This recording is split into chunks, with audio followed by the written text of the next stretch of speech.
ಬೆಂಗಳೂರಿನಲ್ಲಿ ಬೀದಿ ನಾಯಿಗಳ ಅಟ್ಟಹಾಸ ಮುಂದುವರೆದಿದ್ದು, ರಸ್ತೆಯಲ್ಲಿ ನಡೆದುಕೊಂಡು ಹೋಗ್ತಾ ಇದ್ದಂತಹ ಮಗುವಿನ ಮೇಲೆ ಬೀದಿ ನಾಯಿ ದಾಳಿ ಮಾಡಿದೆ. ಬೆಂಗಳೂರಿನ ಕಾಳೇನ ಅಗ್ರಹಾರದ ಎಂಎಲ್ಎ ಲೇಔಟ್ನಲ್ಲಿ ಈ ಒಂದು ಘಟನೆ ನಡೆದಿದೆ. ತಾಯಿ ಮತ್ತು ಮಗು ರಸ್ತೆಯಲ್ಲಿ ನಡೆದುಕೊಂಡು ಹೋಗುವಾಗ ಏಕಾಏಕಿ ಬೀದಿ ನಾಯಿ ದಾಳಿ ಮಾಡಿದೆ. ತಕ್ಷಣ ತಾಯಿ ಮಗುವನ್ನ ನಾಯಿಯಿಂದ ರಕ್ಷಣೆ ಮಾಡಿದ್ದು, ಈ ವೇಳೆ ತಾಯಿ ಮಗು ನೆಲಕ್ಕೆ ಬಿದ್ದಿದ್ದಾರೆ.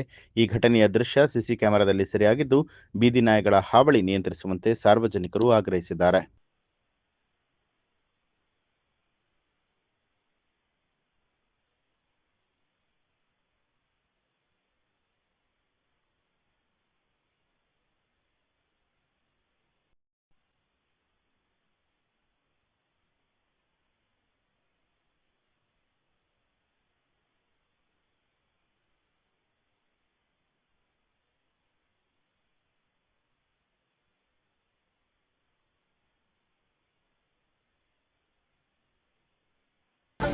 ನ್ಯೂಸ್ ಅಲರ್ಟ್ ನಿಮ್ಮಿಂದ ನಿಮಗಾಗಿ.